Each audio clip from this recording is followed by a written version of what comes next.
आज Doubtnut app download करें। Doubtnut पर अपने सभी गणित, रसायन विज्ञान, भौतिक विज्ञान और जीव विज्ञान के डाउट्स का करो सफाया। बस प्रश्न की फोटो खींचो, एक ही प्रश्न को क्रॉप करो और तुरंत वीडियो सोल्यूशन पाओ। अभी डाउनलोड करें। नमस्कार दोस्तों, आज का हमारा सवाल है असमीका निकाय को आलेख विधि से हल कीजिए और असमीका दे रखी है x माइनस वाई बड़ा है 5 से और माइनस 2x प्लस 3y बड़ा है 6 से। तो आइए इस सवाल को हल करते हैं। तो असमीका निकाय को आलेख विधि से हल करने के लिए सबसे पहले जो असमीका का चिन्ह होता है उसकी जगह बराबर का चिन्ह लगाते हैं। तो यहाँ पर बराबर का चिन्ह लगाऊंगा तो ये आ जाएगा x माइनस वाई बराबर 5 और यहाँ पर बराबर का चिन्ह लगाऊंगा तो ये आ जाएगा माइनस का 2x प्लस 3y बराबर 6। तो ये हमारे पास दो रेखाएं प्राप्त होगी। अब इनको ग्राफ में प्रदर्शित करूंगा। तो ग्राफ में प्रदर्शित करने के लिए इनका x अक्ष और y अक्ष पे प्रतिच्छेद बिंदु निकालूंगा। तो इस रेखा की अगर मैं बात करूं तो x अक्ष पे प्रतिच्छेद बिंदु क्या आ जाएगा, x अक्ष पे y निर्देशांक 0, तो y बराबर 0 रखने पर x का मान आ जाएगा 5।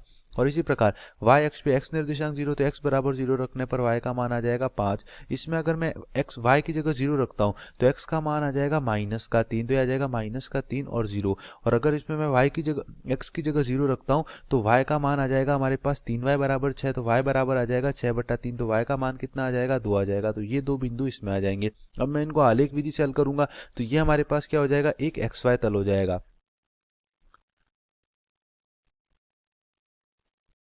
ये हमारे पास एक xy तल हो जाएगा। ये हमारे पास x अक्ष हो जाएगी, x डैश, और ये हो जाएगी हमारे पास y अक्ष, y और y डैश। अब सबसे पहले अगर मैं इस रेखा को फर्स्ट बोलूं और इसको सेकंड बोलूं, ये हमारे पास पहली रेखा है, ये हमारे पास दूसरी रेखा है। तो पहली रेखा की बात करूं तो x अक्ष पे प्रतिच्छेद बिंदु मूल बिंदु, x अक्ष और y अक्ष का जो प्रतिच्छेद बिंदु होता है उसको बोलते हैं मूल बिंदु, जिसके निर्देशांक मूल बिंदु O के निर्देशांक होते हैं हमारे पास 0 0, x निर्देशांक 0, y निर्देशांक 0। मूल बिंदु के इस तरफ x धनात्मक, इस तरफ ऋणात्मक, मूल बिंदु के ऊपर की तरफ y धनात्मक, नीचे की तरफ y ऋणात्मक। तो यहाँ पर आप देख सकते हो x अक्ष पे जो बिंदु आ रहा है उसका x निर्देशांक धनात्मक है, तो ये बिंदु धनात्मक दिशा में होगा। और y अक्ष पे जो बिंदु आ रहा है उसका y निर्देशांक ऋणात्मक है, तो ये बिंदु यहाँ पर होगा। इसमें x निर्देशांक ऋणात्मक है तो ये बिंदु यहाँ पर होगा, और इसमें y निर्देशांक धनात्मक है तो ये बिंदु यहाँ पर होगा। तो ये रेखा हमारे पास कुछ इस तरह आ जाएगी। ये हमारे पास आ जाएगी कुछ इस तरह। पहली रेखा आ जाएगी हमारे पास इस तरह, और जो दूसरी रेखा आएगी वो हमारे पास आ जाएगी कुछ इस तरह, और दोनों रेखाएं आगे जाकर कहीं ऐसे प्रतिच्छेद करेगी हमारे पास।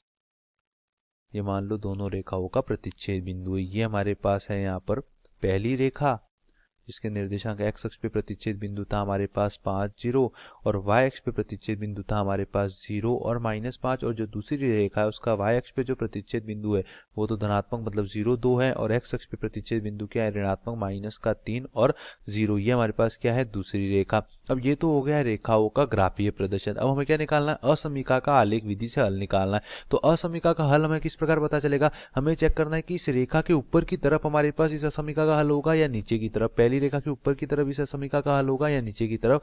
तो रेखा के ऊपर की बात करूं तो रेखा के ऊपर की तरफ हमारे पास क्या है, रेखा के ऊपर की तरफ क्या है, मूल बिंदु। अगर मूल बिंदु दी हुई रेखा की असमीका को संतुष्ट करता है तो हल क्षेत्र मूल बिंदु की तरफ होगा। तो यहां पर मूल बिंदु रखकर चेक करूंगा तो क्या आ जाएगा, 0 - 0, मूल बिंदु रखूंगा x की जगह 0, 0 माइनस y की जगह 0, 0 बड़ा है 5 से। तो ये हमारे पास क्या आ जाएगा, 0 बड़ा है 5 से, जो कि असत्य है। 0 का मान होता है वो 5 से छोटा होता है, ना कि 5 से बड़ा। मतलब मूल बिंदु दी हुई असमीका को संतुष्ट नहीं करता, तो इसका हल क्षेत्र मूल बिंदु की तरफ ना होके, मतलब रेखा के ऊपर की तरफ मूल बिंदु है तो मूल बिंदु की तरफ ना होकर इसके विपरीत तरफ होगा। मतलब इस रेखा का जो हल क्षेत्र है वो नीचे की तरफ होगा। और यहाँ पर असमीका के चिन्ह के साथ बराबर का चिन्ह नहीं है। असमीका के का जो चिन्ह है उसके साथ बराबर का चिन्ह नहीं है। अगर बराबर का चिन्ह होता तो रेखा पर उपस्थित बिंदु मतलब रेखा स्वयं भी हल क्षेत्र में शामिल होती, लेकिन बराबर का चिन्ह नहीं है, मतलब रेखा के नीचे की तरफ वाला भाग हमारे पास हल क्षेत्र होगा। दूसरी रेखा की बात करूं तो दूसरी रेखा के नीचे की तरफ मूल बिंदु है, तो मूल बिंदु को इसमें रखकर चेक करूंगा तो हमारे पास क्या आ जाएगा, 2 -2 × 0 ये हो जाएगा 0, प्लस 3 × 0 ये भी हो जाएगा 0, बड़ा है 6 से। तो ये क्या गया, 0 का मान है वो 6 से बड़ा है, ये भी क्या हो जाएगा, असत्य। तो इसका जो हल क्षेत्र है वो भी हमारे पास क्या आ जाएगा, नीचे की तरफ ही आ जाएगा।